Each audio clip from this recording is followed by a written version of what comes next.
Hey guys, welcome to my course. This is a foundation course on the skills that you will need to become a professional drummer. So I have been playing since I was 11 years old, and I distinctly remember, I fell completely in love with the drums as soon as I hit them, literally. And when I realised that, hey, I can make a living from this if I work really hard, I didn't know where to look as to what kind of skills I needed and what kind of level I needed to be at in order to be a professional drummer. And, it's X amount of years on, so over 20 years on now. And to me, that information still doesn't exist. So for the last few years, I keep having these sort of like flashbacks to being a teenager, being about 13 or 14, and just desperately wanting to find out how I could become a professional. So I thought that I would create this course. Yay! So in this course, I will teach you exactly the kind of skills that you need. Not only that, but how to hone those skills. I have tried everything. I've tried every shortcut trying to get better at these things. I mean, the secret is there is no shortcuts, unfortunately. I'm sorry, but this will be like a playbook, if you like, and if you can sort of hone these skills, make them as brilliant as you can using the techniques that I describe in this course, then you will be in such good stead for any band that you try out for, any audition you go for, any tour that you go on. These foundational skills will be solid as a rock. Other musicians will love you. I'll teach you how to be so overly prepared that it's ridiculous, and that is a very good skill in itself and makes people very, very happy. I will teach you about the click, about playing with other musicians, and there's one absolute rule that I follow throughout all of these skills that as an overall rule will just completely enhance your playing, and it's so simple, it's painful, but it gives you the most rewards. Anyway, right, so with that in being said, I'm gonna get on and go on to the next module and let's get going. Okay, so let's start with some basic housekeeping, because I have some general rules that I'd love you to follow. Please don't think that I'm trying to be like, you should do this, because I'm not about that. But there are a few things that I just want to clarify.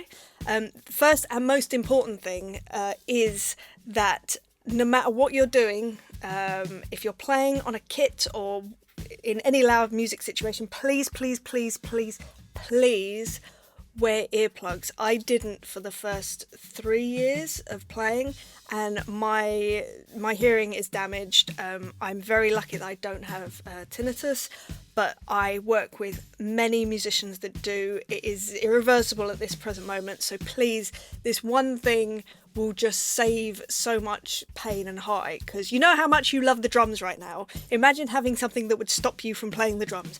Just don't do it. It's not worth the stress and the hassle and the pain and the just don't do it. Please, I beg you, wear earplugs. It will be odd at first, and it does feel strange at first. I always remember the first time I wore earplugs and I just thought, this sounds like I'm playing underwater. This is awful. I don't like it. You may have to try a few different types of earplugs. Just try whatever sort of works for you. But I guarantee you, within a month of playing with them, you won't be able to play without them. I can't physically play without earplugs. When I do, the frequency, especially the cymbals, kills my ears so much, and I'm really grateful that it does, because it means that frequency is still there for me. So happy days. But yeah, please, please, please, wear earplugs even. The second thing that I want to just clarify and cover is that this video series, this course, you do not need a drum kit. I know that there are a lot of people who are in situations where they don't have access to a drum kit. I was in a position from when I left home from 18 until I was 23, I think. I did not have access to a drum kit. I couldn't regularly practice, but in that time I managed to get some amazing tours and gigs, and yeah, so having a drum kit is not a be all and end all. As long as you have your ears are good, and even if you just have your lap, and I'm not even joking, that's how I started out. It was playing on my lap. I distinctly remember it because I remember coming home and being completely obsessed with the first beat I ever learned, which was gat oh no gat gat. So I remember it so vividly that I had to remember it anyway. And I remember sitting and just doing it on my lap, and that is the crux of everything, because at the end of the day, it is the majority of playing is your coordination. Yes, there are elements of your sound and stuff like that. I'm not saying never hit a drum kit unless you're playing live, but what I'm saying is you can go through this course and you don't need to be near a drum kit, but your skill level will shoot up. At least that's what I'm hoping. That's the general idea. So yeah, you don't need a drum kit. You can if you want. I mean, hey, who am I? You know, if you've got access to a kit, great, go use it. You could have a practice pad. That's absolutely fine as well. Even if you don't have a practice pad, I'm not being funny. A pair of sticks, practicing on a pillow, which is great because it strengthens your wrist more because you've got no rebound. That's a good one.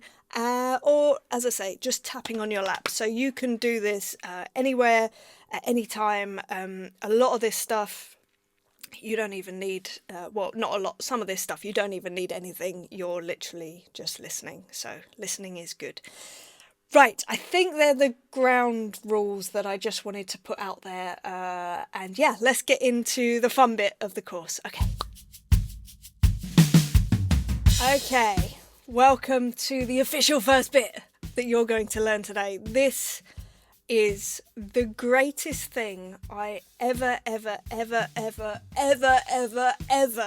learnt from someone that changed my playing forever. And I'm going to say something actually. So I would say if I could have implemented this from day one, I would have done. But actually, I probably wouldn't have done, and I will explain why in a moment. But I certainly would have implemented it a lot earlier than I did. So, let's just give a bit of backstory. I had a lesson with an amazing drummer called Billy Ward. And in this lesson, the thing that I took away from it, that I didn't implement straight away, was he said to me, okay, you want to get better? And I said, yes, please. That's why I'm here. He said, record yourself and listen back. And I was like, oh yeah, that's a great idea. Like, of course, that makes so much sense. Blah, blah, blah. Lip service. Let me just talk. Did I do it? No, probably not for a good couple of years. Should I have done it? Absolutely straight away. First thing I should have done when I got home.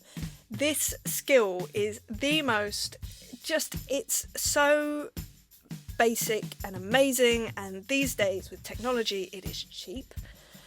So what I would say is everything that you do on this course, please record yourself and listen back, because there is definitely, or when you first start out, definitely, I had it, there is a disconnect between what you think you're playing and what you're actually playing.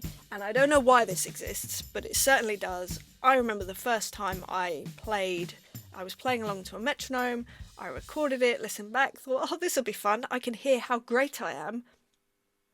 No, it was painful. Painful isn't even the word, it was cringy, it was awful, and I was like, oh my gosh, this is how I sound?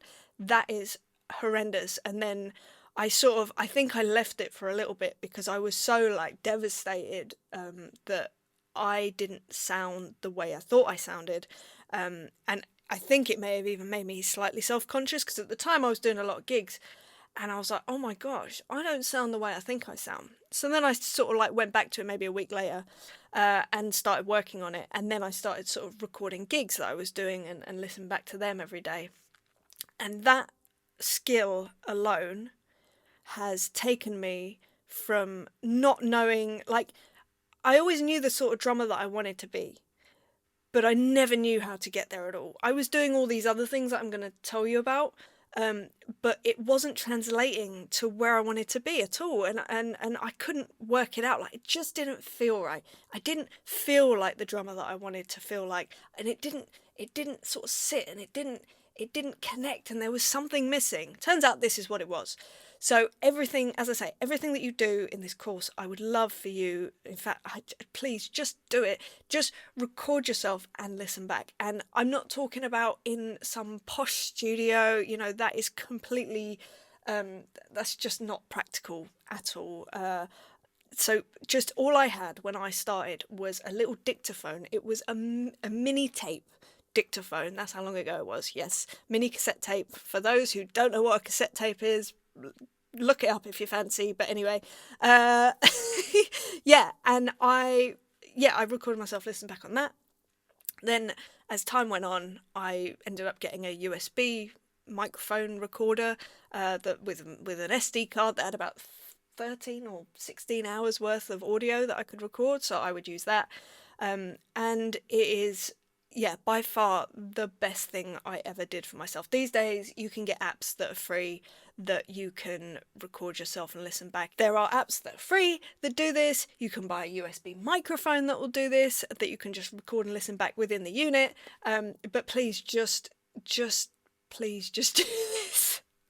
So yeah, I will now get into the actual crux of the skills that you need to be a professional drummer.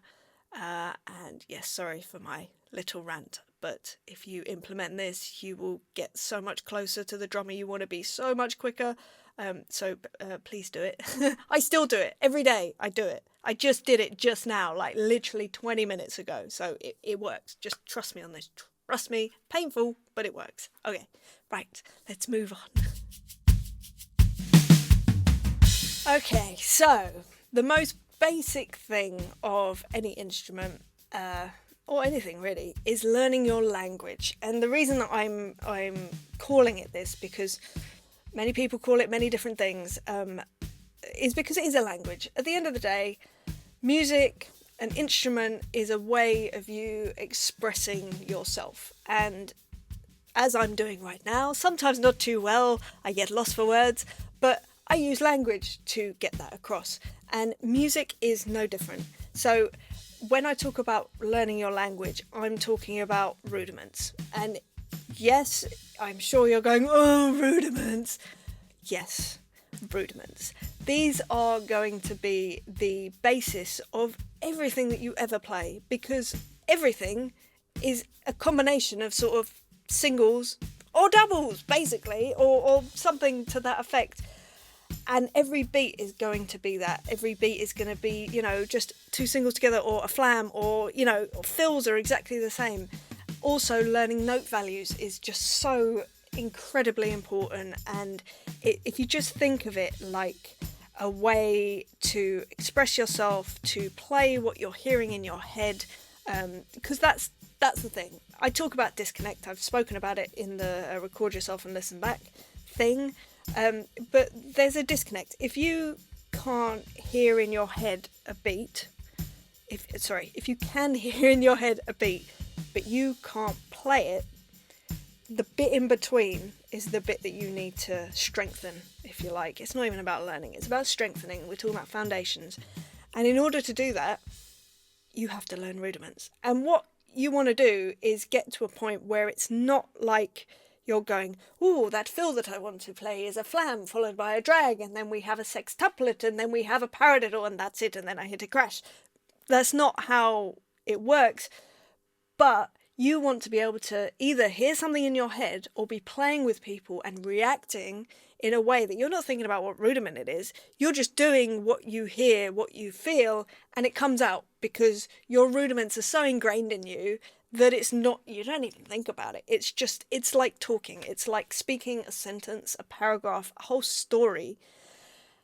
And it's just, those are the letters, those are the words, and you build it up. So although, yes, rudiments, it sounds like a really dull thing, it's incredibly important. And also, not only learning the rudiments, but the articulation. So if you are behind a kit, playing on different drums or accenting different notes, all these things kind of add to the way that you express yourself and are incredibly important. Okay, let's talk about the click. So, for anyone that doesn't know what a click is, it's a metronome, that's another word for it. And it is something that keeps people in time. So it's literally, they call it a click because it sounds like a click. So ding, ding, ding, ding, ding, ding, ding, ding. That wasn't very in time though, just so you know.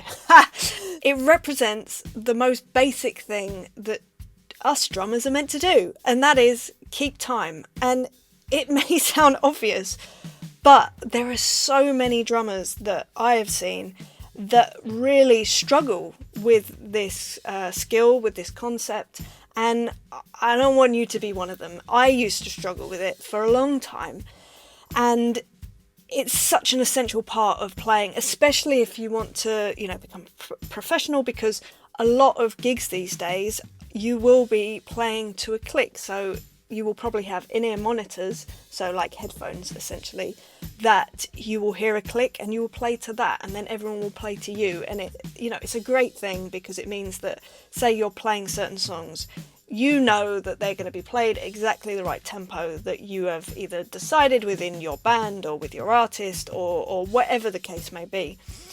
So playing to a click is such an essential skill these days, and is something that I think all drummers, all musicians really should work on.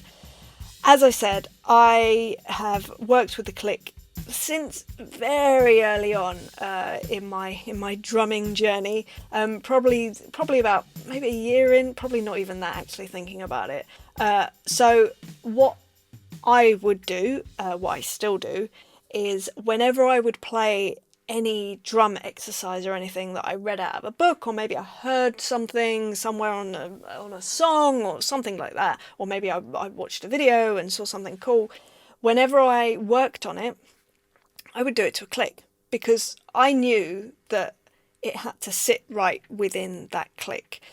Because it's all good and well being able to play a fill, but if it means that you speed up or something within the song, that's not ideal. We don't want that. No, we want it to sit nice and everything to be in the right tempo. So what I would suggest is play to a click whenever possible, whenever you're practicing new things or old things, or if you. So what I used to do also, because sometimes I'd get really bored of playing to a click. I only did this for a short time, and I will tell you why, is I used to play to music also, but I would make sure that it was like electronic or it had been recorded to a click, so that it definitely wasn't like, because some of that old like 60s stuff, it speeds up and slows down, and although there's nothing wrong with that because it's very much the vibe and it's of its time, it's not very good if you're trying to create an internal clock. So I would do that, and the reason that I stopped doing that is because I ended up just playing to the song, because I enjoy I was so much about playing parts that went with the music, and most of the time, 99.9% of the time, what I was practicing was nothing, completely unrelated to the music, so I stopped doing that quite swiftly. But find an interesting sounding click for yourself. Again, there are free apps that you can get for a click, so you don't need to spend any money on this. Even Google has its own click, although I wouldn't use it. I used it like a couple of times, and I'm pretty sure it's on like a 5-minute loop, because there is at one point that it just goes out of time and then it's fine again. So I wouldn't suggest the Google one. But there are many, many different apps that you can use, or you can go old school and use I say old school, don't use the ones that are like the triangular ones, because they won't be loud enough. But you can have a standalone unit, or you can have an app, or there are so many different ways of doing it. So, and they're very inexpensive if you do go for the standalone option. But yeah, I think you need to get used to playing to a click, being comfortable with it as well, because I used to think that it was my absolute enemy, but actually now I love it. It's like a safety. It's knowing that that everything's all right, and as long as I'm with the click, then happy days. The other little trick to know, because this is the other thing about the click, when you're on a gig, sometimes you're not necessarily playing bang on the click. Sometimes, if it's a verse or something, you might want to lay back from the click, so the click would be ever so slightly ahead of your playing. When I say ever so, I mean completely ever so. and maybe when you get to a chorus you want to push it a bit, so you might be ever so slightly ahead of the click, and these are minuscule adjustments, but they make a difference and make a difference to the music. So and equally, say you're playing dance music, you want to be locked in with that click, absolutely on it. And the trick with knowing if you're completely on the click is that it disappears. It's the weirdest thing when you first start doing it and you go, oh my God, the click stopped or I can't hear it. And then you carry on and actually it is still there. You just nailed it. You just absolutely were on that click, and good for you. And just keep doing that until you stop hearing it. But then there's an interesting thing that happens, because when you stop hearing it, you stop relying on it because you know that it's there and it's fine. So you kind of relax about it. So there's definitely a stage, like a number of stages with the click. The other thing that I'll say, because I'm always going to say it and you're going to hate me by the end of all this, record yourself and listen back to it, because again, you might think you're on it. You might not be. You might be. I hope you are. I hope you rock out of there straight out the gate and you're on it. But there's a chance that you might not be. You need to record yourself and listen back just to check where you're actually at as opposed to where you think you're at. So, yeah. Right. Playing to the click. Very, very, very, very essential. Okay, so here's an interesting one for you. Not playing to the click. So, this is equally important for any drummer, because not all gigs are to click, or some of the gig is and some of the gig isn't. So, you also need to learn to not play to the click. You need to learn to have a great internal clock. And this will come naturally anyway if you're playing to a click when you're doing anything. However, if you really want to develop your internal clock, and this is something that my dad used to do to me when I was a kid, I would play along to songs and he would be by the stereo. I don't know why. I mean, surely he had better things to do. No, I'm only joking. So no, he actually did, but he was very sweet. And he would sit by the stereo as I was playing along to something. It would probably be a B.B. King tune or John Mayall or some sort of blues tune. And he would turn down the music for, say, a bar, and I would carry on playing, and then he would turn it up and we would see how close I was to being in time still. And I would highly recommend this for your practice.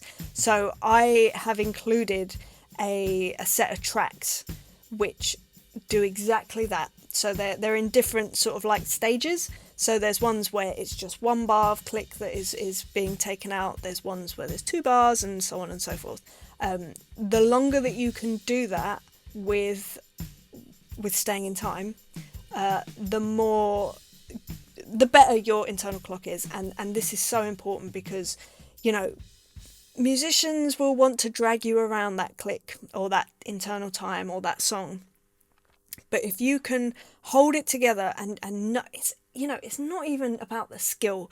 The skill is only half of it. The other half is the confidence to know that your timing is good and that you can trust yourself, and therefore other people should trust you, because you will come up against people that will go, oh, speed up.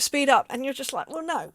If it feels good and you're on it, it should just sit nicely. So, have a look at the tracks, do some of your practice to those tracks, and yeah, let me know how you get on. Oh, it's alright, I know it was. Oh, and guess what?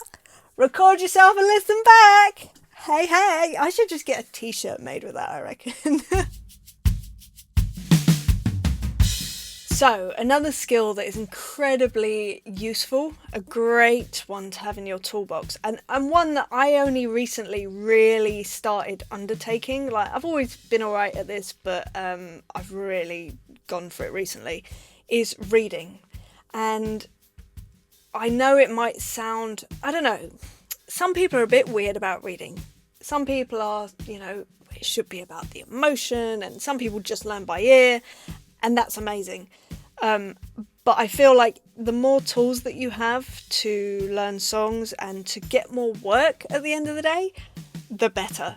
So, as I said, I've always read music, but it's always been more like exercises as opposed to maybe whole songs or things like that. So my skill level at reading is just kind of like single exercises, and you play it for like, I don't know, 16 bars, then you move on to the next one.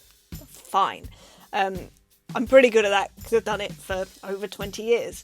However, playing actual songs is a slightly different thing because there's a lot more information. There's some extra, musical things like DSL coda and sort of like things like that, repeats and stuff like that you maybe would not find in drum music, but it's very important.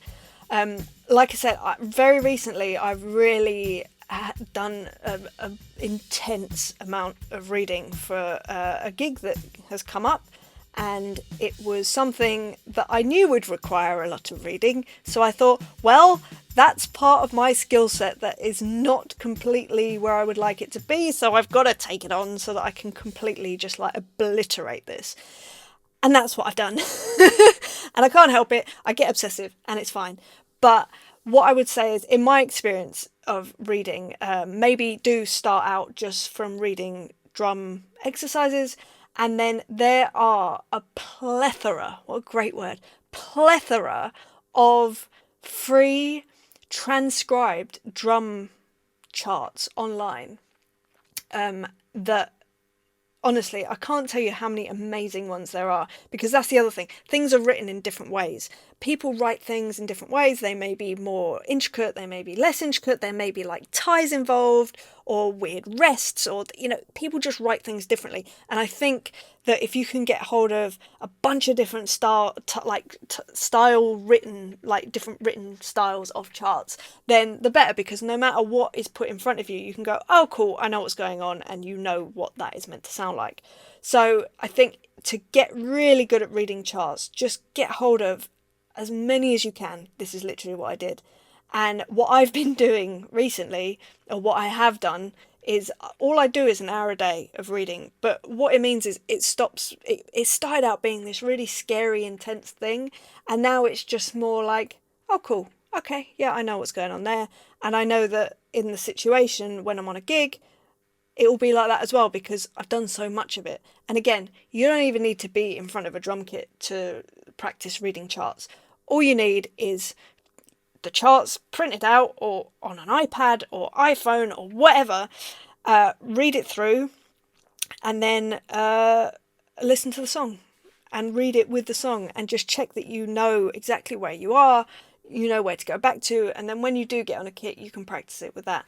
But it's such a brilliant skill, because what it means is you can come in on any gig if they are reading charts and play it straight away. Who'd have thunk it? It's a really good idea, this whole reading thing. I kind of wish I'd done it earlier. You will soon find out from me that this is my general thing. I wish I'd have done it earlier. Should have done, definitely. But yeah, I think it's such an important thing, and yeah, like I say, just getting used to it. I think to start out, you need to take a chart and relate it to the way that you hear music or read music, because we all have a way of reading music, I suppose, even if it's very, very basic, and picking out the absolute sort of like bare bones of what you need to know. Start out just like that. So for me, that was because I used to get overwhelmed by charts. I would just be like, oh my gosh. So what I would do is pick out the kick drum pattern, because the majority of charts, the snare drum's on the 2 and the 4. Not always, but let's just go with that. So I would just concentrate on the kick pattern. And then once I sort of like did that a few times with a few different charts, that became easy because I was just doing it a lot. So then I would concentrate on the snare drum or, the different drums, and then that kind of came easy. And whether it was the ride or the hats or whatever, that came easier. And then I did it a few more times, and then I would like concentrate on the fills. And it wasn't necessarily the notes on the fills, like what drums was playing, what drum was wanting to be played, but it was more the subdivisions, which again would have been helped from your click work.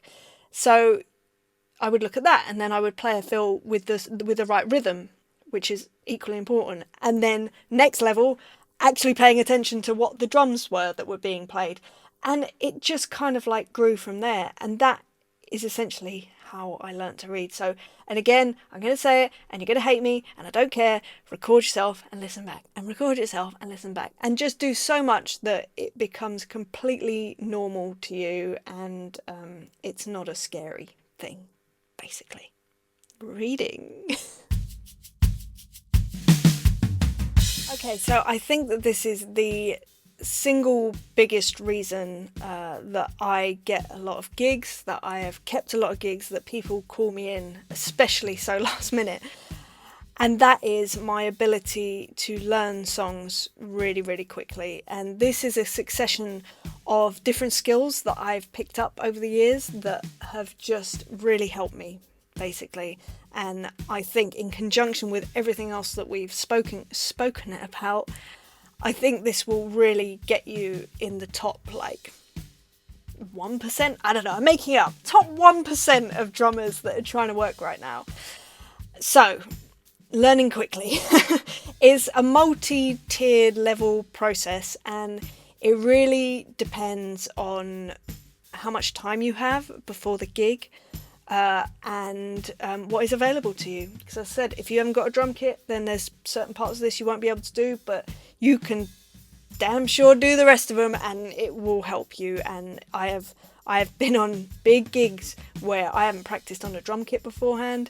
I have been on gigs where I've had to do the work in the morning, and then we play the gig in the evening, and it's in front of a lot of people, and it was very, very stressful, but it works. And I think, yeah, this combination of skills has really helped me. So I'm going to talk you through exactly my ideal process when I'm learning a set of songs, say.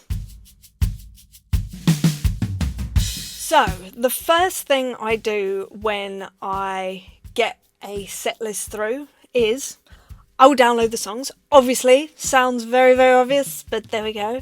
And I'm gonna talk as if I've got an unlimited amount of time in front of me to learn this stuff, just so that you can get the full effect. But I will tell you about my truncated versions of learning quickly. But I will download these songs. I'll put them on a playlist, and the first thing I will do is, as I say, if I've got unlimited time for a week, every time I exercise, I will listen to these songs on my headphones completely passively. I am not making notes. I'm barely paying attention. It's just the background music of exercising. And then maybe towards the end of that week, I will start going out for walks for depending on the length of the set. Basically, I will go out for a walk for the length of the set, maybe a bit more, and I will then actively listen to it a little bit. Just pay attention to the sections and stuff like that and make mental notes, but I will just keep walking. Basically, keep my body active so that I don't end up going, oh, I'm just going to go on my phone, or I'm just going to look at this on the internet. No. I need to actually be completely busy with my body so that subconsciously I can start listening and absorbing the material. So the second step to learning a set of songs, is I will sit down. This is after this week, this imaginary week that I hope that I have. I will sit down and I will properly listen to these songs and I will chart them. And what that means is it's not an in-depth chart like we spoke about in the reading section. It's kind of like a skeletal chart. It's more like a roadmap is what I call it. And what that means is just putting down the structure of the song and then also the beats. If there's very specific fills, then I will also put those in there, or stops, or breakdowns, or big lifts, or whatever it is, big builds, and I will write these down. So I'm at a point where I just have to listen to a song once, generally speaking. Don't get me wrong, if you put a Rush song in front of me, it's going to take me a few listens to chart something out. But in general, the music that I play is pop, rock kind of music. And so I will just listen to it once and I will chart it down. Okay, so once I've charted the song, or songs, I will then have the joy of getting behind the kit. And that is is great. So it's just playing along to the song, recording myself and listening back, of course, as if it would be anything different. And I will just see how well I'm playing the song, playing to the song, because a lot of times in a lot of these situations, on the gig there is track involved, and that will be on from the original music. So if I can lock in with that track, I'm kind of in good standing for the actual tour. So I always make sure of that. Once I've played along a few times to the charts, I will then take the charts away and make sure that I know the song inside and out, playing to it, and I don't need to look at a single note on that chart. So let's say that you don't actually have a drum kit, and as I said, I've had this many times before. I've gone to do gigs or gone to auditions, and although it's not ideal, it's life, we need to get over it. So if you don't have a drum kit, forget about that last bit about playing along to the songs. Forget it, it's fine.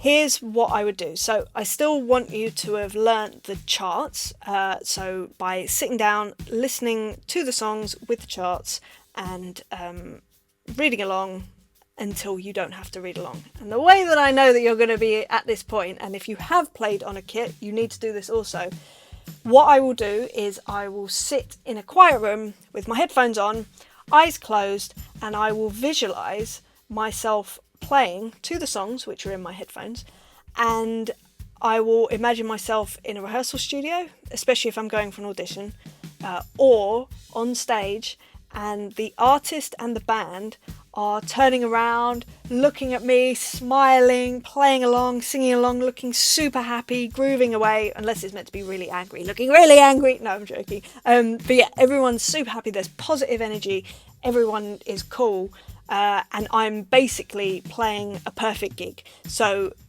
it's as I say, I will visualise myself playing these songs to the backing track, to the what I've been sent or whatever I've downloaded, so I'm playing those parts perfectly. So these are some extra bonus special slightly odd things that I do also right towards the end of when I'm meant to be going for this audition or starting this rehearsals or tour or whatever.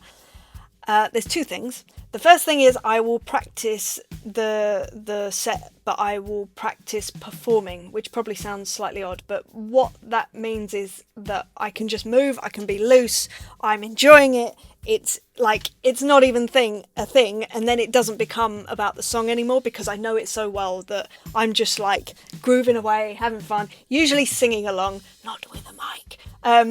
But it means that I'm obviously comfortable enough that it's not even a problem. The second thing that I do is every night before I go to bed, I've done this for years, if I've got a performance of some sort, I will run through the track in my head and I will play it. So all the songs or the set or whatever it is, and I will play it in my head right the way through, lying down, eyes closed, just before I go to sleep. And that really solidifies solidifies the song and how confident I am with it.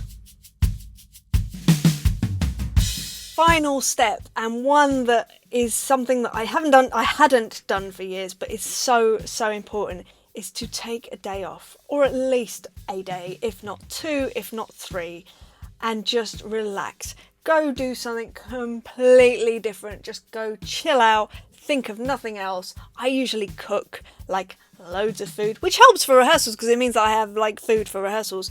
Go and have a nice bath, go to a spa, I don't know, whatever you want to do.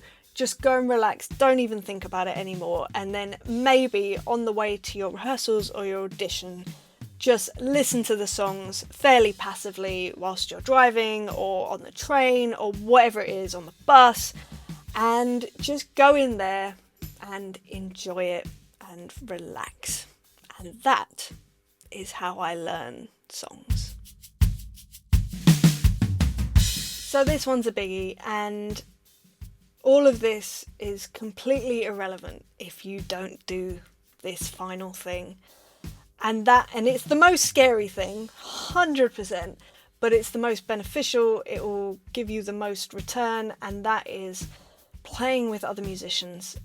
It's terrifying because it involves other people, I know, but there's no point in doing all these other amazing things and doing them to such an amazing standard if you're not out there meeting people. And I know that there's, the internet now, and being able to be on YouTube and whatever and playing and being great and being amazing is one thing, and kudos to you if that's what you're aiming for. But if you really want to get out there and you really want to make something, especially if you want to be playing live and being on tour, you need to go meet some people. So I would say get into some bands, play with artists, play for free. Just go out to jams. Jam nights are great. Go to local shows and just go and meet people. Just go and hang out. The best people to go and hang out with are the drummers, because drummers, we love each other. And I don't know if because no one else will hang out with us, but I know that if I see another drummer and we get chatting, well, that's it. We'll be chatting for the next 2 hours about random stuff. Well, what stickers do you use? And what heads do you use? And it's sad. Who are your favourite drummers? It's sad, but I love it. The drum community is an amazing place, and it's a great place to start. And although it might seem counterproductive or counterintuitive, because you think, well, why would I be hanging out with drummers? Because I want to be the drummer and I want to be drumming with these people. It's like, yeah, but it doesn't quite work like that. Drummers just know drummers, and I think at least 50% of the gigs that I play, probably more actually, probably more like 70%, I was recommended by other drummers.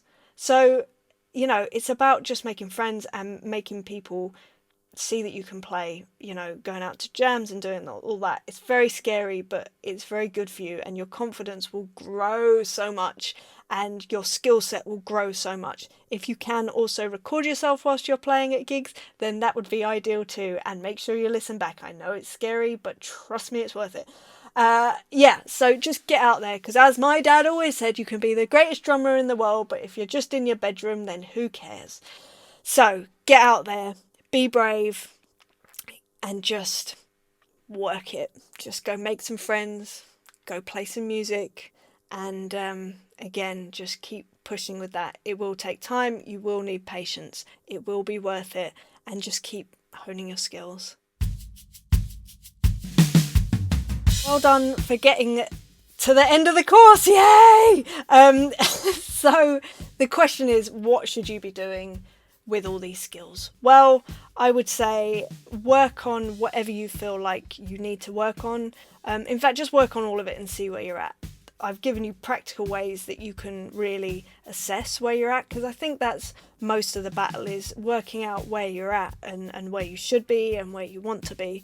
As I say, record yourself, listen back, you'll be fine. But I'd say if you can work all of these elements into your either daily or weekly practice routine, maybe you focus on one thing every day or whatever, I think that that's the best way to do it. It will be a gradual thing. As I said at the beginning of this, there are no shortcuts. I wish there were, I would tell you them. But this is the quickest and most effective way that I've found to helping become a professional, and just making sure that those boxes are ticked so that when the opportunity comes up, you're ready and you're able. And this kind of stuff, you wouldn't be able to cram it into a week before a gig starts or a tour starts. But if you do it every day, opportunities will present themselves, because I truly believe that things don't come for you until you're ready, or you're close to being ready, and that's the extra little push. So enjoy it.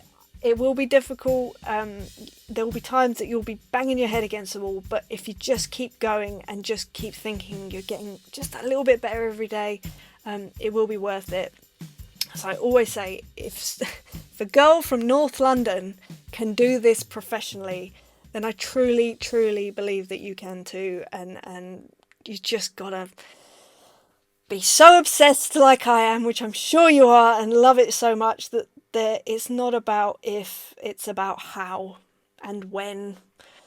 But yeah, I hope that this course has given you some great things to work on, and yeah, long may you continue to drum and love it, and yay! If you have any questions as well that you'd like me to answer, then always, always, always get in touch. I'm here. I just want to help in the same way that so many people have helped me in the past. So yeah, keep being awesome. All right, I'll see you again, I'm sure. Lots of love. See you guys later.